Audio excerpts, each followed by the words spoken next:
World Cultures, the series where we talk about interesting cultures in our world.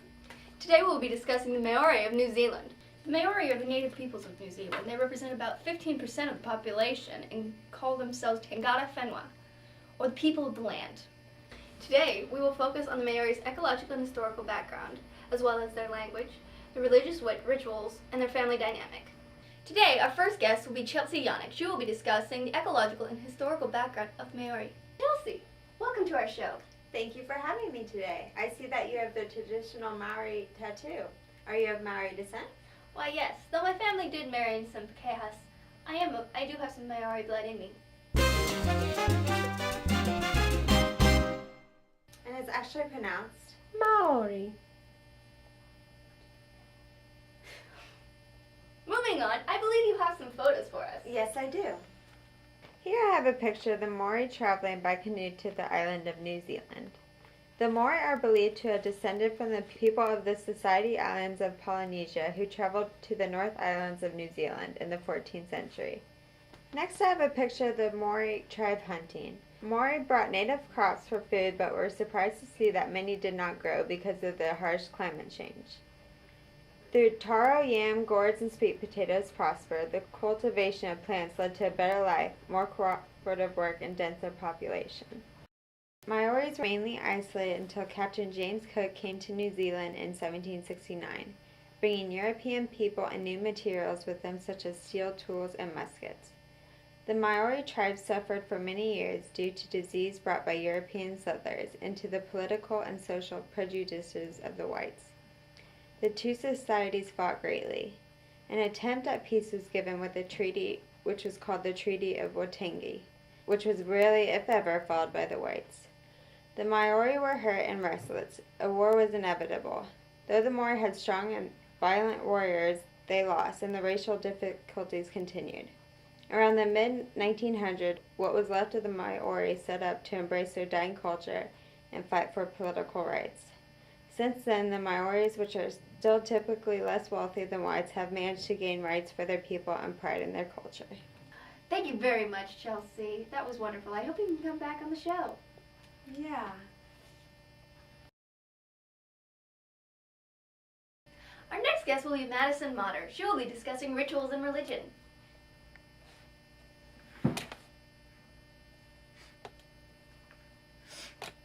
You smell good. Thanks. You're welcome. Okie dokie. Madison, what can you tell us? Well, the haka is a ritual dance performed before a war to scare off their opponent. And sometimes it's also used to promote women's sexuality.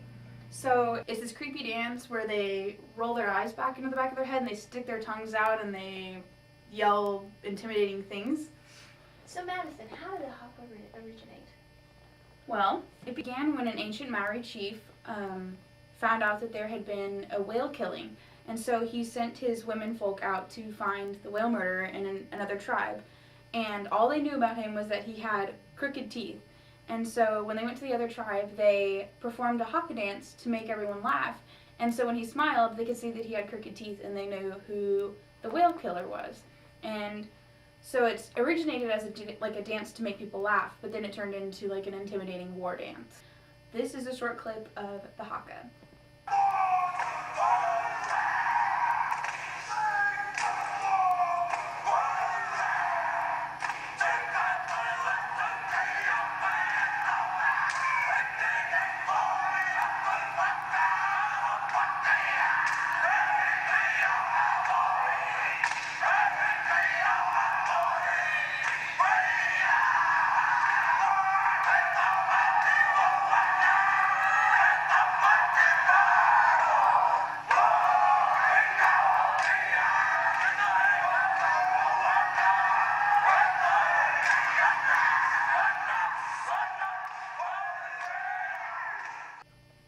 Your tree is dusty. I'll have the service people get right on that. Focus.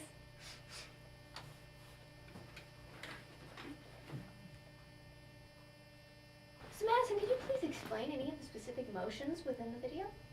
Specifically, the shimmering or the shaking of the hands in the dance represents, in legendary times, there was the god of the sun named Re, and he had a boy who it was told that he would dance for his mother, and it was said that people could see him dancing for his mother when you looked off into the horizon, and you could see, when it was a hot day, you could see like the shimmers of the heat. Well, it was said that that was him dancing for his mother, and so they represent this in their dance by shaking their hands to represent the shimmering of the heat. Thank you, Madison. That was very interesting, and your insights were unique. Thanks. A nice beer, by the way. Yeah, thank you. And now, a word from our sponsors.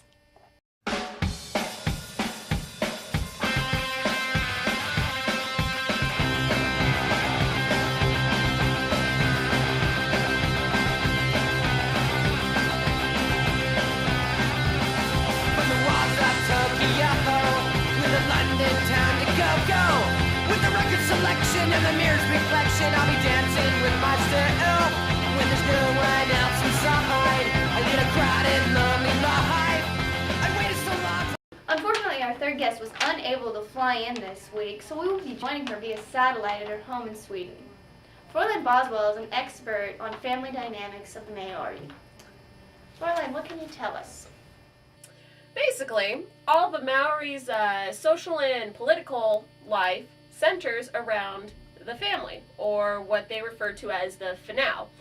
A typical whānau generally contains more than just the nuclear family, more than just the parents and their children. Oh, does that mean the house is pretty crowded then? Yeah, that's very true. A typical Maori household will contain more than just the parents and their children. They'll also include the grandparents from both sides, aunts, uncles, and cousins. So, kind of a Brady Bunch situation, only hopefully there's more than one bathroom. Maori family members tend to address one another a bit differently than how we do in the States. An individual would call not only their siblings brother and sister, but also their male and female cousins. So, like, let's say you got cousin Jimmy over in the corner. You would call him brother instead of Jimmy. An individual's place in the village's hierarchy is based upon their ability to trace their lineage back to a certain person in their past. It's generally considered more significant for a person to trace their lineage through an older male's line than to trace it back through a female or younger male's line. So that would make this a patrilineal society? Yeah, that's correct. The Maoris are considered a patrilineal society because they trace their lineage back through the male line. An example of this is that is like with the chief. The chief is the chief because his dad before him was the chief and his father before him was the chief, and so on and so forth. It's always passed along through the male line. The female line doesn't matter. It's only through the male. Thank you, Fräulein Boswell, for joining us all the way from Sweden. It's pronounced Sweden with a V. Sweden. Sweden. Right. Thank you again. And now a word from our sponsors. New Zealand! We have beautiful and unique scenery, diverse and hospitable cultures, famous and historical landmarks, kiwi, both fruit and bird, plus we have hobbits. Our final guest will be Lauren Madden, who will be discussing the Maori language. Hi, I have a clip. Let's watch. Opening up new opportunities for the world to see the Maori language. The world's biggest search engine, Google, today launched a version in Te Reo. Maori Affairs correspondent Tini Molyneux looks at the latest way to take Maori online. Soria te hā o te reo ki te rangi. Whai nei te rārangi kōrero hei hiki i te reo. I te rānei kua rewa tērā kōrero ki runga i a Google. Pere ka tae te ao te titero mai te kiti tō tātou reo ai, ko te reo Māori ora tonu ana. Kua roa apau tawa tūle me tōna kua rangatira a Nikolasa. E whawhanai ngā taputapu hangarau, pērei te rorohiko hei oko i ngā rea iwi, i te wā hikotahi. I ngā kua tau mai te wā, ki te nuku i te reo ki ko atu. We're big users of Google, and we were using the language tool one time and noticed that Maori wasn't there. Afrikaans was there, Walk was there, Klingon was there, but yeah, where was the Maori? He aiki ngā tohunga mahi hangarau rorohiko hoki e kore he hua i tuatui tēnei. Google is a valuable research tool for anyone teaching any kind of class. And for people teaching Maori in the classroom, then what a way than Google and Maori as well. Neke atu i te whātekau ngā kaimahi kore utu i Malawanui kia tutuki tēnei kaupapa mo te kotahi tau i nā te harikoa o Google ki Amerika. And this for us is just part of a kind of ongoing commitment that we have to try to make the world's information universally accessible. I nā tēnei reo o tātou i tipu mai nei i te ao kohatu, kua horomihia e nā taputapu hangarau o tēnei ao hurihuri. The language needs to be in the hands and the ears and the mouths of young people. And with the young people, they will teach us and they will teach their children. So it's keeping those old traditions alive in modern ways. Te reo me te rorohiko. Tēnei Molyneux mo te reo tāta ki tuatahi. What an informative video. Thanks. You have something on your face. Did I get it? Yeah, sure. Alright. So, why is this event significant to the Maori culture? Well, the Maori have had difficulties in keeping their language alive in the past. When European explorers arrived on the island in the 1800s, the language almost died due to the English schools. The English schools banned the language from being used. Also, in the 1900s, Maori parents started encouraging their children to learn and speak English in order to become successful in New Zealand. Several speech communities opened a total of 5 language nests, or language schools, to teach young children about the Maori language. And this happened in the 1980s. And since then, there has been more than 800 of these schools opened across New Zealand. So the language has had a strong revival. Maori words and phrases have been incorporated into everyday New Zealand language. For instance, names of towns or local monuments. And in 1987, the Maori Language Act was passed, which made Maori an official language of New Zealand. So could you tell me a bit more about the Maori language? Of course! The Maori language is from a Polynesian dialect, and it was originally only spoken until the Europeans arrived and developed a written language.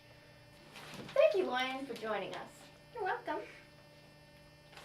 And thank you to the rest of my esteemed guests. We learned so much about the Maori culture this evening. Please join us next time on World Cultures.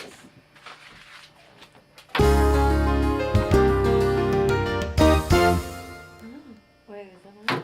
Where did you find these people? Was that one chick high? Oh my god. She made sure the tree was clean. Whatever.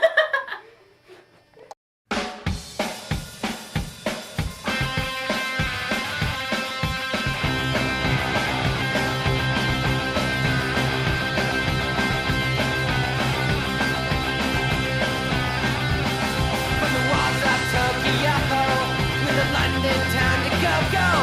With the record selection and the mirror's reflection, I'll be dancing with my style. When there's no one else inside, I lead a crowded, lonely